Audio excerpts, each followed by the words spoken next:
भारत माता की, भारत माता की। मंच पर उपस्थित भारतीय जनता पार्टी के क्षेत्रीय अध्यक्ष श्री मोहित बेनीवाल जी, सभी उपस्थित भाइयों बहनों, पिछले 5 वर्ष के अंदर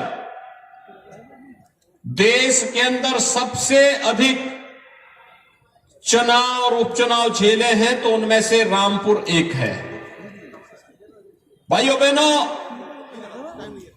पहले जनता से समर्थन लेना, फिर जनता का उस पद से इस्तीफा दे देना, बार बार चुनाव होना, यह रामपुर के विकास को बाधित करने जैसा है। और मैं आप सबका आह्वान करूंगा कि ये बार बार के उपचुनाव से मुक्ति पाइए, रामपुर को विकास के पथ पर आगे बढ़ाइए। इसी के लिए आह्वान करने के लिए आज मैं आपके बीच में आया हूं। आखिर क्या कारण है? रामपुर जिसकी अपनी एक पहचान थी, कभी राम गांव के नाम पर अपनी प्राकृतिक सौंदर्य, प्राकृतिक संसाधन, जल संसाधन, अत्यंत उर्वरा भूमि, देश की आजादी की लड़ाई में अग्रणी भूमिका के साथ कार्य करने वाले, और कभी रामपुर के माध्यम से यहां के कारीगर, यहां के हस्तशिल्पियों के द्वारा, चाहे वह रामपुरी चाकू हो और चाहे वायलिन के माध्यम से, जरी जरदोजी के माध्यम से रामपुर को एक पहचान दिला करके वैश्विक पहचान दिलाने का कार्य हो। कौन वे लोग थे जिन्होंने रामपुर की इस पहचान को समाप्त किया? एक एक करके उसे इस पहचान से वंचित किया गया और रामपुर को चंद चेहरों के, अवसरवादी चेहरों के घरौदे में घिर करके अपने आप में तड़पता हुआ दिखाई दे रहा था। आपने पिछले 8.5 वर्ष के अंदर प्रधानमंत्री मोदी जी के नेतृत्व में केंद्र की सरकार को कार्य करते हुए देखा है, और विगत 5.5 वर्ष के दौरान उत्तर प्रदेश में भी भारतीय जनता पार्टी की सरकार को कार्य करते हुए देखा है। कोई व्यक्ति नहीं कह सकता है कि शासन की योजना का लाभ चेहरा देख करके दिया है। हमने तो 2014 में ही प्रधानमंत्री मोदी जी ने घोषणा कर दी थी, सबका साथ सबका विकास का। इससे बड़ा उदाहरण और क्या हो सकता है? कोरोना कालखंड में आपने देखा होगा, कोरोना कालखंड सदी की सबसे बड़ी महामारी कोरोना थी। दुनिया के अंदर लाखों लोग मर रहे थे। भारत के अंदर प्रधानमंत्री मोदी जी के नेतृत्व में पूरा देश उनके नेतृत्व में जिस मजबूती के साथ लड़ाई लड़ रहा था, इसलिए कोविड का मॉडल देने में सफल रहे। फ्री में टेस्ट करवाया गया, वो किसी भी जाति, किसी भी मत, किसी भी मजहब और किसी भी क्षेत्र का रहा हो, फ्री में टेस्ट की सुविधा उपलब्ध करवाई गई, फ्री में उपचार की व्यवस्था कराई गई, और फ्री में वैक्सीन भी। ये समाजवादी तमाम प्रकार के झूठे अफवाह फैला रहे थे, लेकिन भाइयों बहनों, आखिर यही वैक्सीन कोरोना जैसी महामारी से बचाव में कारगर साबित हुआ, और वैक्सीन फ्री में उपलब्ध करवाने का काम, डबल डोज के अलावा प्रिकॉशन डोज भी फ्री में देने का काम ये प्रधानमंत्री मोदी जी ने किया। और उत्तर प्रदेश में डबल इंजन की सरकार थी, तो बिना चेहरा देखे डबल डोज राशन का देने का काम भी भारतीय जनता पार्टी की सरकार ने हर गरीब को किया। कोई ये नहीं कह सकता कि योजनाओं में कोई भेदभाव किया हो। 45 लाख गरीबों को हम लोगों ने अब तक प्रधानमंत्री आवास उपलब्ध करवाया है।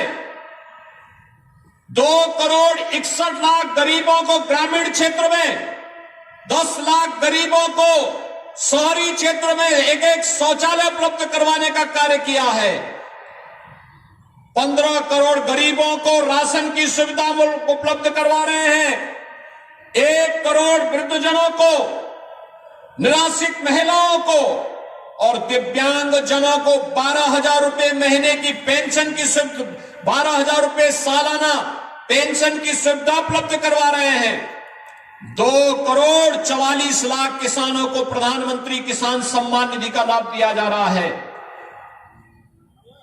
1 करोड़ 43 लाख गरीबों को हम लोगों ने अब तक प्रदेश में बिजली के फ्री कनेक्शन उपलब्ध करवाए हैं। और भाइयों बहनों, 1 करोड़ 63 लाख से अधिक गरीबों को उज्ज्वला योजना के फ्री में रसोई गैस के कनेक्शन भी उपलब्ध करवाए हैं। कोई नहीं कह सकता कि किसी का चेहरा देख करके योजना का लाभ दिया गया है। जो उत्तर प्रदेश का नागरिक है, पात्रता की श्रेणी में आता है, उसके कोई जाति, कोई मत, कोई मजहब, प्रदेश के किसी भी जनपद का हो, हमने योजना उस तक पहुंचाने का काम किया। बिना भेदभाव के योजनाओं को उन तक पहुंचाने का काम किया। और भाइयों बहनों, उत्तर प्रदेश दंगा मुक्त भी हुआ है। दंगों में अगर एक पक्ष का जलता था तो दूसरे पक्ष का भी जलता था। एक का नुकसान होता था, दूसरे का भी नुकसान होता था। हम लोगों ने तो कहा कि भाई प्रदेश को दंगा मुक्त करना है, कर्फ्यू मुक्त करना है। और दंगा मुक्त और कर्फ्यू मुक्त हुआ तो प्रदेश में निवेश आना प्रारंभ हुआ, प्रदेश में रोजगार मिलना प्रारंभ हुआ, लोगों के जीवन में परिवर्तन आया। आज इंफ्रास्ट्रक्चर के बड़े बड़े कार्य हो रहे हैं। पूर्वांचल एक्सप्रेसवे प्रधानमंत्री जी ने राष्ट्र को समर्पित कर दिया है। बुंदेलखंड एक्सप्रेसवे राष्ट्र को समर्पित हो गया है। गंगा एक्सप्रेसवे का काम, देश के सबसे बड़े एक्सप्रेसवे के निर्माण का काम भी उत्तर प्रदेश सरकार कर रही है। 6 एक्सप्रेसवे वर्तमान में बन रहे हैं। भाइयों बहनों, एयर कनेक्टिविटी बेहतर हुई है, रोजगार इससे सृजित हुआ है, ईज ऑफ लिविंग को हमने आसान किया है, हर व्यक्ति के जीवन में परिवर्तन लाने का काम किया है। 5 लाख नौजवान को नौकरी मिली। समाजवादी पार्टी की सरकार की तरह नहीं हुआ कि चाचा भतीजा वसूली के लिए निकल जाएं। आज तो प्रदेश का नौजवान होना चाहिए। उस नौजवान के साथ अगर कोई खिलवाड़ करता है तो उस खिलवाड़ करने वाले के लिए केवल जेल होती है, जेल, और पूरी वसूली भी होती है। फिर के हक पर कोई डकैती डालेगा तो सरकार सख्ती के साथ कार्रवाई करती है। अगर अपराध और अपराधी के प्रति जीरो टॉलरेंस है तो भ्रष्टाचार और भ्रष्टाचारियों के प्रति भी जीरो टॉलरेंस की नीति के तहत सरकार कार्य कर रही है। और भाइयों बहनों, इसीलिए आज मैं आपके बीच में आया हूं। एक बार भारतीय जनता पार्टी को रामपुर में विजय बना करके देखिए। विकास के कार्य में अगर फिर कोई बाधा आती है, आप हमारे विधायक को, हमारे सांसद को पकड़िए, वे लोग कार्य कराएंगे। और अगर वहां पे भी कोई दिक्कत आती है तो मुख्यमंत्री का कार्यालय तो हमेशा आपके लिए खुला रहता है, उसका द्वार तो हमेशा खुला रहता है। मैं स्वयं भी आपके यहां आ चुका हूं। मैं लोकसभा चुनाव में भी आया था और लोकसभा चुनाव के बाद रामपुर वासियों के प्रति धन्यवाद ज्ञापित करने के लिए भी मैं आया था। जब आपने इसे घनश्याम सिंह लोधी को विजयी बना के भेजा, तब भी धन्यवाद देने के लिए मैं रामपुर में आया था। और भाइयों बहनों, इसीलिए आज एक बार फिर से मैं आपके बीच आया हूं आपसे कहने के लिए कि जब योजनाओं में भेदभाव नहीं, सुरक्षा सबको, योजनाओं का लाभ सबको, प्रदेश में इंफ्रास्ट्रक्चर डेवलपमेंट का कार्य समान रूप से हो रहा है, विकास और रोजगार के लिए हर नौजवान को, हर व्यक्ति को अवसर दिया जा रहा है, हर बहन बेटी को सुरक्षा का समान लाभ दिया जा रहा है, उनके स्वावलंबन और उनके सम्मान की रक्षा की जा रही है, तो फिर ये भेदभाव कैसा? भेदभाव सरकार नहीं करती है तो मेरी अपील होगी कि हमारे प्रत्याशी को वोट देने में भी भेदभाव नहीं होना चाहिए। हमारे प्रत्याशी को भी उसी भाव के साथ, उसी पवित्र भाव के साथ वोट मिलना चाहिए जिस पवित्र भाव के साथ सरकार ने, डबल इंजन सरकार ने आपकी सेवा की है।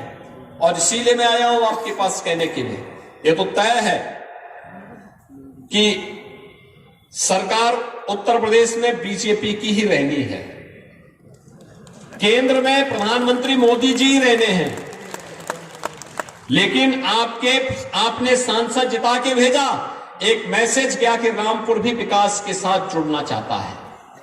विधायक चुनाव जिता करके भेजेंगे, एक मैसेज होगा, रामपुर अब उन अवसरवादी हाथों के खिलाफों का खिलौना नहीं बनेगा जो 200 वर्ष पुराने मदरसे को बंद करके अपनी जागीर बनाने का काम करते थे, जो यहां के ऐतिहासिक पांडुलिपियों को जबरन चोरी करवा करके उनको नष्ट करना चाहते थे। एक धरोहर थी रामपुर की, लेकिन रामपुर की इस धरोहर को नष्ट करने का काम किया गया, पांडुलिपियों को नष्ट करने का काम हुआ। राष्ट्रपिता महात्मा गांधी जिस सिटी मॉन्टेसरी स्कूल में आके ठहरते थे, उसको जबरन कब्जा करने का प्रयास हुआ। समाजवादी पार्टी ने यहां के इंटर कॉलेज को, राजकीय इंटर कॉलेज को कब्जा करने का प्रयास किया।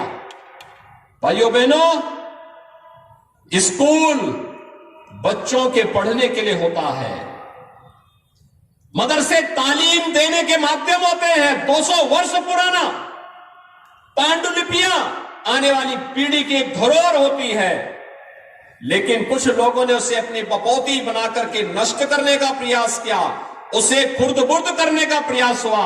और हमारी सरकार ने तो यही तो कहा कि भाई इन पांडुलिपियों की क्या गलती है, तो धरोहर की चीज है, इसको संरक्षित किया जाना चाहिए। हमारी सरकार उन्हें संरक्षित करने का कार्य कर रही है।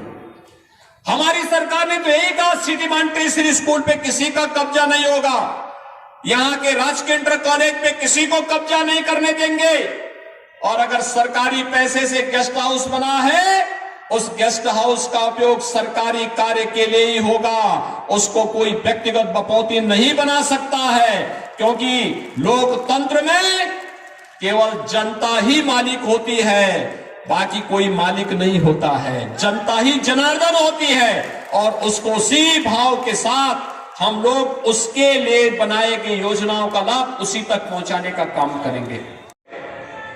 कोई सोचता था कि लोगों को हर घर नल की योजना का लाभ मिलेगा? कोई सोचता था कि एक एक व्यक्ति को, गरीब को आवास की सुविधा का लाभ मिलेगा?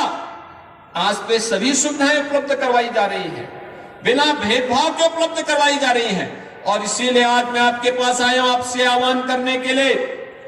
श्री आकाश सक्सेना एक जुझारू कार्यकर्ता के रूप में भारतीय जनता पार्टी के लिए कार्य किया है, अन्याय के खिलाफ लड़ाई लड़ा है, अत्याचार के खिलाफ लड़ाई लड़ा है।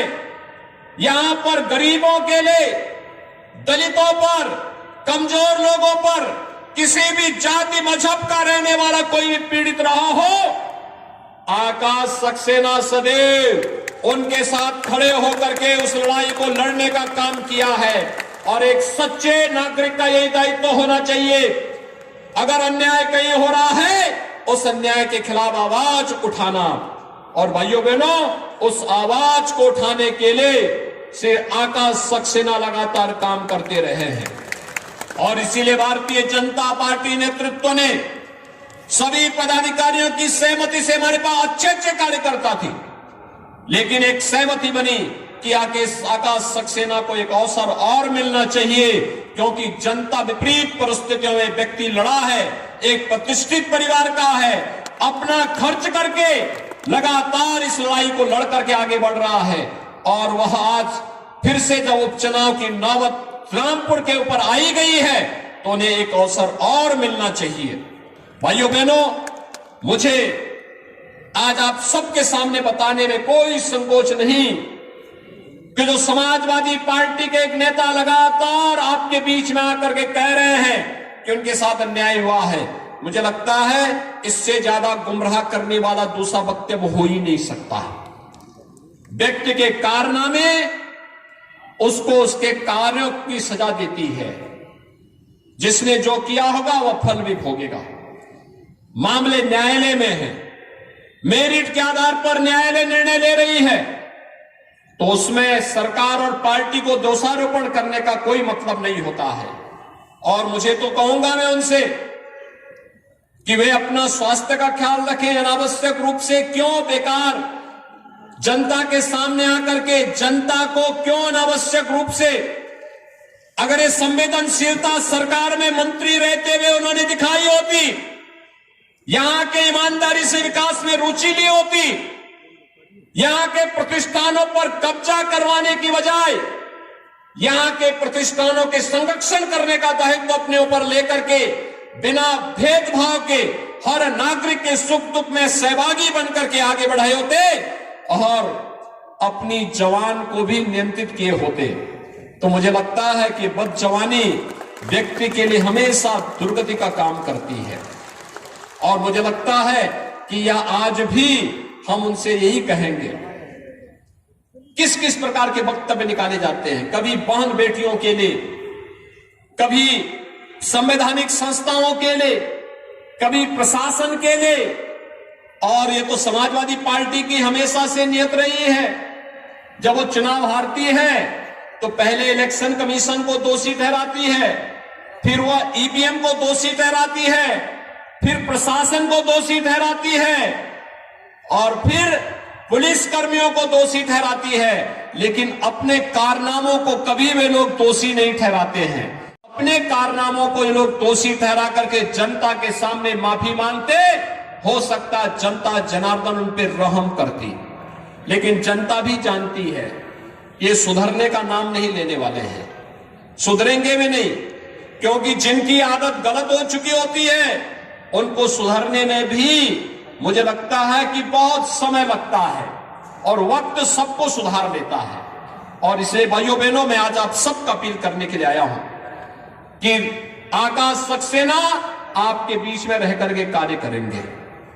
आकाश सक्सेना भारतीय जनता पार्टी के हमारे जनप्रतिनिधि और पदाधिकारियों के साथ मिलकर के यहां के व्यापारियों, यहां के उद्यमियों, यहां के हस्तशिल्पियों, यहां के कारीगरों, इन सब के साथ मिलकर के रामपुर को उसकी पुरातन पहचान दिलाने का काम करेंगे, विकास की प्रक्रिया को आगे बढ़ाने का काम करेंगे और विकास ही परिवर्तन का कारक बनेगा।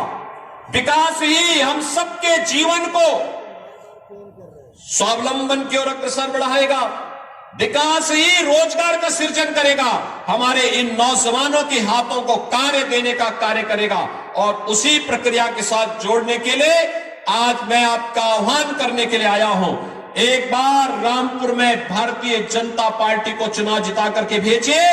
भाइयों बहनों, विकास की गारंटी भारतीय जनता पार्टी आपकी लेगी और विकास के मामले में आप भी देखेंगे कि जो कार्य यहां पर बहुत पहले होने चाहिए थे, उन कार्यक्रमों को आगे बढ़ाने में हमें आप देखेंगे कि चंद दिनों के अंदर वे कार्य प्रक्रिया के साथ जुड़ते हुए विकास की एक नई प्रक्रिया और एक नई बहार के साथ रामपुर आगे बढ़ेगा।